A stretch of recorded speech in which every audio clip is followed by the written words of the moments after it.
மணி என்னன்னு தெரியலையே, நல்லா தூங்கியாச்சு. என்னைக்கு சீக்கிரம் எந்திரிக்கணும்னு நினைக்கிறோமோ அன்னைக்கு தான் நல்லா தூக்கம் போட்டு அசத்துது. இத்தனைக்கு வீட்டிலேயே தான் இருக்கிறேன், என்னதே இப்படி தூக்கம் வருதோ. விடிய காலம் தான் நல்லா தூக்கம் வருது. சரி எந்திரிச்சு சட்டை போட்டுன்னு கிளம்புவோம். எந்திரிச்சு எங்கேயாச்சும் கிளம்புனாலே நேரம் டக்கு டக்குன்னு ஆயிடுது. அப்பா என்னம்மா எங்கேயோ கிளம்பிட்ட போல, காலைல எஞ்சோடனே கிளம்பிட்டேன். இன்னைக்கு எங்கே போகிற? என்னடி அன்னைக்கு தாண்டி சொன்னி 2 நாளைக்கு முன்னாடி என் ஃப்ரெண்டோட பொண்ணு கல்யாணத்துக்கு போகிறோம்னு. இப்போ எங்கே போகிறேன்னு வந்து கேட்குறேன். இன்னைக்கு தானே அது போகிறேன்னு சொன்னேன். என்னைக்கு போகிறேன்னு சொன்னியா? எனக்கு என்ன தெரியும்? நான் என்ன அதை நினச்சிக்கிட்டே வா திடீரேன். ஆமாடி, உனக்கு என்னடி கவலை? அதை நினச்சிக்கிட்டே திடீர்னு உனக்கு என்ன தலையெழுத்தா? அவ்வளோ தூரம் ஏமா போய்கிட்டு இருக்க? அவங்க என்ன நமக்கு மொய்யா வச்சுருக்காங்க? இல்லை இல்லை, அப்புறம் ஏன் போகிற? ஏண்டி பழகின பழக்கத்துக்காச்சும் போவேனாமா? அங்கேருந்து இவ்வளோ தூரம் வந்திருக்கா, எனக்கு ஒரு ஆளுக்கு பத்திரிக்கை வைக்கிறக்காக. எப்படி போகாமல் இருக்குது? நீ சொன்னால் கேட்க மாட்டேன். அவ்வளோ தூரம் எப்படி போகிற? தனியாக போயிடுவியா? அண்ணனை தாண்டி கூப்பிடணும். ஒரு நாளைக்கு லீவ் போட சொல்லணும்டி. அவன் வந்தானே கூட காலைல போயிட்டு மதியம் கூட வந்துடலாம். மதியம் ஆஃபீஸ் போகலாம். கேட்கணும் என்ன பண்ணுறேன் தெரியலையடி. யார்? ஓ மயன். அவனை நம்பி நீ போகிற? அவன்லாம் என்னைக்காச்சும் லீவ் போட்டிருக்கானாமா? முடியலைன்னாவே நீங்கள் ஆட்டோவில் போயிட்டு வாங்கன்னு சொல்லுவேன். இதில் அவனை லீவ் போட சொல்கிறியாக்கா கல்யாணத்துக்கு? அதெல்லாம் லீவே போட மாட்டேன். நீ வேணா கேட்டு பாருவே. என்னடி இப்படி சொல்கிற? வரமாட்டானடி. அவனை நம்பி தானடி நான் கிளம்பி உட்காந்துருக்கேன். நான் எப்படி தனியாக போகிறது? அந்த ஊருக்கு பஸ் அடிக்கடிலாம் இல்லடி, எப்போச்சும் தாண்டி இருக்குது. நான் போய் காத்துக்கிட்டே கிடக்க முடியுமாடி? நான் சொல்ல வேண்டியதை சொல்லிட்டப்பா. அவனை பற்றி உனக்கு தெரியாதா? வரமாட்டேன். எதுக்கும் கேட்டுப்பார். பரிதாபப்பட்டு வேணா வரலாம். சரிடி, நீனே முடிவு பண்ணாதடி. இருடி அவன் வரட்டும் கேட்பான்.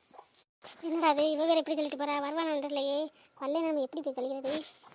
கேட்டு பார்ப்போம். இல்லைன்னா பஸ்ஸில் தான் போகணும். போய் காத்து கிடக்கணும். ஒரு ஆளாக என்னன்னு போய் தொலைகிறது? என்னம்மா தனியாக உட்காந்து பேசிக்கிட்டு இருக்க? யார்கிட்ட பேசிகிட்டு இருக்க? ஃபோன் பேசுறியா? வாடா, உனக்காண்டி தான் உட்காந்துருக்கேன். தனியாக தான் புலம்ப விடுறீங்களே, என்ன பண்ணுறது? என்னம்மா பிரச்சனை? காலையிலே இப்படி பேசிக்கிட்டு இருக்க? மண்டே காய வைக்காதம்மா, என்னன்னு சொல்லு. இல்லைடா, நீ ஃப்ரெண்டு வந்து கல்யாணம் சொல்லியிருக்காடா. அன்றைக்கே சொன்னல போகணும்னு. அதான்டா போகணும்டா. சரி போகிறதுனா போங்கம்மா, அதை ஏன் கேட்டுக்கிட்டு இருக்கிய? நான் என்ன உங்களுக்கு வேணும்னு நான் சொல்ல போகிறேன். அது இல்லைடா, அவ்வளோ தூரம் தனியாகவும் போயிட்டு வர முடியாதுடா. வயசாயிடுச்சுல, பஸ்ஸுலேயும் உட்காந்து போக முடியாது. எவ்வளோ தூரம் இருக்குது. பஸ்ஸும் அந்த ஊருக்கு அடிக்கடி இல்லைடா. அங்கே போய் ரொம்ப நேரம் காத்தே கிடக்கணும். அதான்டா. அப்போனா விடுங்கம்மா, போவேண்ணா.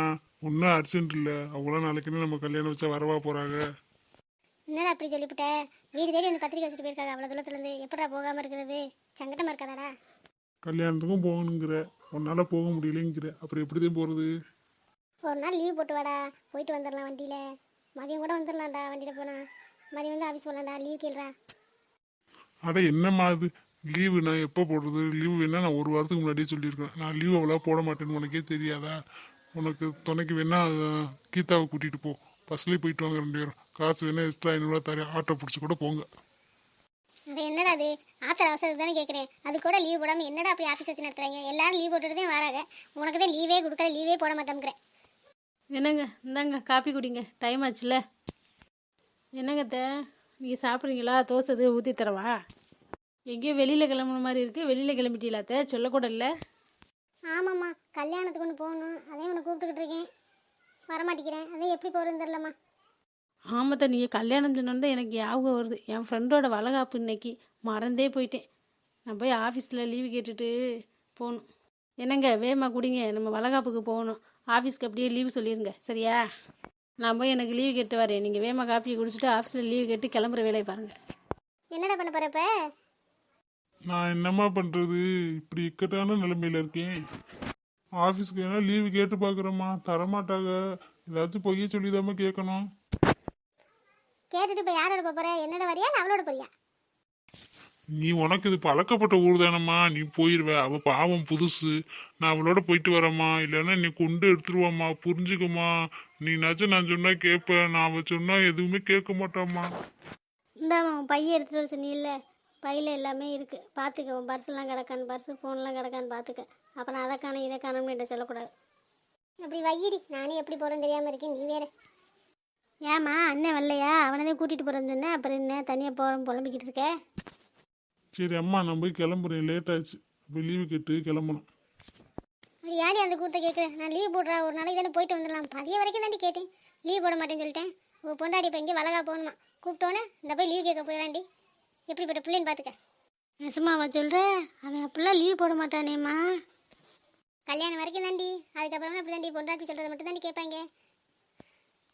இப்போ எப்படிம்மா போக போகிற? தனியாக போயிட்டு வந்துடுவியா? நீ வர்றதுக்கு லேட் ஆகுமே பஸ்ஸில் போனீன்னா. நீ வரியாடி, போயிட்டு வருவோம். நான் வரவாம்மா? நான் குளிச்சுட்டேன் காலையிலே. ட்ரெஸ்ஸை மட்டும் மாற்றிட்டு வந்துடுவா? சாப்பாடு கடையிலே வாங்கி தந்துடு. எப்போ கூப்பிடுவானே இருந்தியோடி, எப்போ கூப்பிடுவா? காலேஜை கட்ட அடிச்சிட்டு போகலாம். லீவ் போடுறதுக்கு உனக்கு இது ஒரு சாக்கு. சரி வேமா போய் சட்டையை மாட்டிட்டு வா போ. சரிங்க அத்தை, நாங்கள் கிளம்பட்டுமா? மதியத்துக்குலாம் அங்கேயே சாப்பிட்ருவீல்ல. காலைக்கு கடையில் பார்த்துக்குங்க, தோசை ஊற்றாரந்தோன்னே வேணான்னு சொல்லிட்டீங்க. நாங்கள் கிளம்புறோம் அத்தை, லேட் ஆயிடுச்சு. சரிம்மா, நீ பார்த்து போயிட்டு வாம்மா. காசு நான் இங்கே டேபிளில் வச்சுருக்கேன், எடுத்துக்க. இப்போ மட்டும் உனக்கு எப்படா லீவ் கொடுத்தாங்க? நான் கேட்டப்போ மட்டும் லீவே போட முடியாதுன்னு சொன்னேன், இப்போ உடனே போட்டுட்டேன். விடுமா, பெருசு பண்ணாதம்மா. நீ ஏமா புரிஞ்சிக்கவே மாட்டியாம்மா? நான் கிளம்புறேம்மா. வார வச்சா போகலாம். சரிங்க அத்தை, பார்த்து போங்க. கீதா பார்த்து கூட்டி போயிட்டு வா. பாத்தியாடி உங்க அண்ணனே, ஒரு நாள் ஒரு பொழுது லீவ் போட மாட்டேன், இப்போ டக்குன்னு சொன்ன உடனே லீவ் போட்டான்டி. எப்படிதான் இப்படி மாறுறாங்களோ தெரில. சரி நீ மாதம் நிற்காம போ, கிளம்பு. லேட் ஆச்சு, நம்ம போயிட்டு வர வேணாமா அவ்வளோ தூரம்? சரிம்மா, நான் கிளம்புறேன். அண்ணன் எனக்கு தனியாக 500 ரூபா கொடுத்துட்டு போயிருக்கேன். அதை நீ ஆட்டையை போட்டுறாத, சரியா? நான் நிறையா ட்ரெஸ்ஸு வளையல் எல்லாம் வாங்க வேண்டியிருக்கு. அதுக்கு அதினை பாதி உன்னோடே வரேன். இவ ஒருத்தி, நான் அவனை வெளியில் போனாலே 500 1000 என் வாங்கியாந்து வச்சு என்னதே பண்ணுறாளோ. வளையல் போட்ட வளையலே போட்டுக்கிட்டு இருக்கா, டெசனாக வாங்கி வச்சிருக்கா. ட்ரெஸ் வாங்குறது இது எதையும் பொழப்பு. காசு சேர்க்கணும், ஒரு உண்டியில் வாங்கி காய்ச்சி எப்போ இருக்கா, அந்த ஐடியாலாம் இல்லை. இவளெல்லாம் வச்சுக்கிட்டு என்ன பண்ணுறதுனே தெரில. இவளை கூட்டிகிட்டு போய் இன்றைக்கி வாரதுக்குள்ளே கண்ட கலசையெல்லாம் கேட்பேன். பசுக்குள்ளே எது கொண்டாந்தாலும் திங்கிறது கேட்பேன். ஹோட்டல் பார்த்து சாப்பிடணும்னு சொல்லுவேன். வளைய பசி கடையே விட மாட்டேன். தனியாக போகிறதுக்கும் ஒரு மாதிரி இருக்குது. இவளை தான் கூட்டிகிட்டு போயிட்டாங்க. 7 வயசாயிடுச்சு, கொஞ்சமாச்சும் பொறுப்பு இருக்கான்னு பாரு. மொய் வேறு எம்பிட்டு வைக்கிறேன்னு தெரியலையே. 2000 ரூபா வச்சா போதுமா? போதும். இவன் இந்த எப்படி கூட்டி வந்துட்டேன். அப்புறம் மகள்கள் அதுக்கு ஒன்றா செய்வா. 2000க்கு மேலே இப்போதைக்கு காசு இல்லை. அப்புறம் பஸ்ஸுக்கு செலவுக்கு எல்லாத்துக்கும் காசு வேணும். 5000 கொடுத்துட்டு போயிருக்கேன். இதில் இவளுக்கு வேறு 500 ரூபாயாம். பழம்லாம் தீந்து போச்சு. வரும்போது இந்த பழம் வேறு வாங்கிட்டு வரணும். ஒரு பழம் கூட இல்லை. ஜூஸ் போட்டு குடிக்கலான்னு பார்த்தா சத்தே இல்லை. நின்னா நின்றுச்சோ, இடுப்பு வலி தாங்க முடியல. சும்மாவே இருக்கும். இப்படி தான் வருது அந்த இடுப்பு வலிலாம்.